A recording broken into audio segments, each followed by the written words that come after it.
आपके अलग अलग रास्ते हो जाएंगे। कई बच्चे साइंस स्ट्रीम में जाएंगे, कई आर्ट्स में जाएंगे, कई कॉमर्स में जाएंगे। लेकिन ध्यान रखना बेटा, ये आपका एक लाइफ टर्निंग पॉइंट आएगा मई जून का महीना, ध्यान रखें बेटा।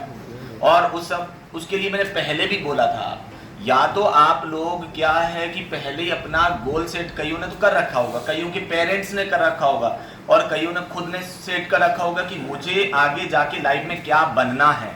ठीक है, तो आप उसी के अकॉर्डिंग काम करें। आपके पास ये 2 से 3 महीने का टाइम है बेटा, आप एनालिसिस करें पहले कि मुझे आगे लाइफ में करना क्या है। आप उसी के अकॉर्डिंग आगे अपना सब्जेक्ट चूज करेंगे। ऐसे नहीं कि मान लीजिएगा मेरा ये दोस्त है, इसने कॉमर्स ले ली तो मैं भी कॉमर्स ले रहा हूं। बेटा आगे जाके पछताना पड़ेगा। इससे बेहतर है कि आप पहले खुद की काउंसलिंग खुद करें। कई बच्चे हमारे से आके पूछते हैं कि सर सब्जेक्ट क्या लें। बेटा पहले आप डिसाइड करें कि आपको करना क्या है लाइफ में। और अगर आपको इस चीज के बारे में भी पता नहीं है कि इस सब्जेक्ट में क्या है, कौन से सब्जेक्ट में क्या स्कोप है, बेटा आजकल हमारे पास पहला सबसे साधन अच्छा है इंटरनेट का। अगर उससे भी आपको लगता है कि चीजें समझ में नहीं आ रही तो बेटा मोस्टली सभी के घर में आजकल क्या बेटा लिटरेसी रेट इतनी अच्छी है कि सबके घर में पढ़े लिखे हैं बेटा, और अड़ोस पड़ोस में पढ़े लिखे। दूसरी बात, स्कूल वाले इतना गाइड करते हैं, लेकिन कई अपने लालच के अकॉर्डिंग, ध्यान रखें बेटा मैं बिल्कुल ये कड़वे शब्द बोल रहा हूँ, हो सकता है स्कूल वालों को बुरा लगता होगा, लेकिन कई बार जबरदस्ती साइंस में धकेल दिया जाता है बच्चों को, जबरदस्ती, क्योंकि साइंस की फीस मोटी होती है। या फिर कॉमर्स में धकेल दिया जाता है कि बच्चे को कॉमर्स में, क्योंकि आर्ट्स के टीचर नहीं है, आर्ट्स का सब्जेक्ट नहीं है, कॉमर्स स्कूल जिसमें नहीं होता वो साइंस के लिए करते हैं। नहीं, आपको किसी के बहकावे में नहीं आना है। मैंने क्या बोला, पहले खुद का मतलब एनालिसिस खुद करें, खुद के बारे में खुद सोचें कि मुझे क्या करना है और मैं क्या कर सकता हूं। क्योंकि आपकी काबिलियत बेटा आपसे ज्यादा कोई नहीं जानता, हम भी नहीं जानते, आपके पेरेंट्स भी नहीं जानते, आपकी काबिलियत आपको पता है।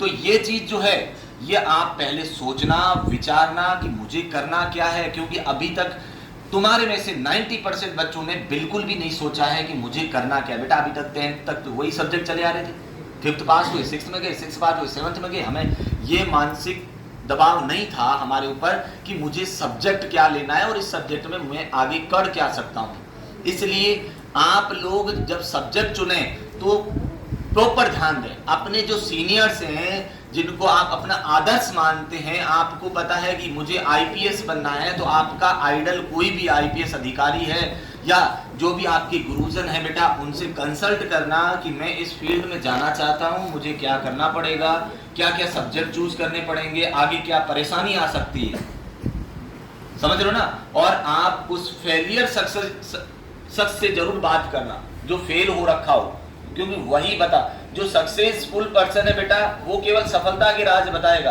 क्या पता हम उसको फॉलो कर पाए नहीं कर पाए, लेकिन जो फेल हुआ बंदा है बेटा उससे जरूर आप बातें करना कि मैं अगर इस फील्ड में जाना चाहूं तो क्या करना पड़ेगा। वो अपनी कमियां जरूर बताएगा कि मैंने ये गलती की थी इसलिए मैं फेल हुआ था। तो आपको यहां से जो ये सब्जेक्ट चुनने वाली कहानी है बेटा, ये आप बहुत अच्छे से सोच के समझ के विचार करके लेना, किसी के दबाव में आके मत लेना। आपके पेरेंट्स कहें नहीं बेटा तू तो डॉक्टर बन के ही बता, अब आपकी इच्छा ही नहीं है भाई साहब, साइंस आपको समझ में नहीं आती, फिजिक्स आपको समझ में नहीं आती, केमिस्ट्री आपको समझ में नहीं आती और जबरदस्ती थोपा जाता है, तो बेटा आप उस चीज को अवॉइड करना। आपको लगता है कि मैं कर सकता हूं, मैं क्या बोला कि आपकी ताकत आप जान सकते हैं बेटा, आपसे ज्यादा कोई नहीं जान सकता। इसलिए आप पहले विचार करें कि मुझे करना क्या है, उसके अकॉर्डिंग सब्जेक्ट चूज करना। ये आपकी लाइफ का टर्निंग पॉइंट है बेटा, इसलिए सब्जेक्ट चूज कर। ऐसे नहीं कि मेरी सहेली ले रही है, मेरी फ्रेंड ले रही है, मेरा फ्रेंड ले रहा है तो मैं तो इसी सब्जेक्ट में चला, क्योंकि साथ में बैठना है क्लास में। और इसके बाद आप लोग, क्योंकि तभी लोग कहते हैं कि जो 10th क्लास तक की जो फ्रेंडशिप होती है, दोस्ती होती है, जो क्लास का माहौल होता है, ये वापिस से नहीं मिलता है। क्योंकि तुम्हारे में से ज्यादातर बच्चे अलग अलग स्ट्रीम में चले जाएंगे, तो ऐसा नहीं कि मेरा दोस्त इस स्ट्रीम में जा रहा है मैं भी इसी में जाऊं, क्योंकि इसके बिना तो मैं जी नहीं सकता, है ना, होता है ना ऐसा। लेकिन आगे जाके बेटा वो आपका दोस्त आगे निकल जाए, आप पीछे रह जाओ, या आप आगे निकल जाओ आपका दोस्त पीछे रह जाए, तो भी तो दिक्कत है ना। इसलिए दोस्ती अपनी जगह है, दोस्ती निभाओ बेटा, लेकिन अपने करियर को भी प्रायोरिटी देनी है, ठीक है ना। तो ये चीज आपको विशेष ध्यान रखना है। अपन भी हो सकता है बेटा कैरियर काउंसलिंग रखेंगे आपके लिए, जो हर फील्ड के, जैसे कॉमर्स में विशेषज्ञ होंगे उनको बुलाएंगे, साइंस के स्पेशलिस्ट होंगे उनको बुलाएंगे, अलग अलग जो आपको गाइड करेंगे, लेकिन वो रिजल्ट आने के बाद होगा, ताकि आप भी उस समय क्या हो जाएंगे बेटा, रिजल्ट आने के बाद एक अपने को पता चल जाता है कि मैं कितना क्या कर सकता हूँ। भाई आपका रिजल्ट बता देता है कि आप कितनी मेहनत करने के काबिल हैं। और ऐसा भी नहीं है कि 60% वाला या साइंस नहीं ले सकता या 40% वाला साइंस नहीं ले सकता, ले सकता है। हो सकता है उसके बाद में उसको जुनून जगह अंदर कि हाँ मुझे तो कुछ करके दिखाना है। होता है अभी तक आपने कोई गलतियां की, लापरवाही की, जो भी रहा, XYZ हो सकता है, हेल्थ इश्यू रहे हों या आपका कुछ भी गलती की, और इसके बाद आप उन गलतियों को सुधारें और जिंदगी में आगे बढ़ें।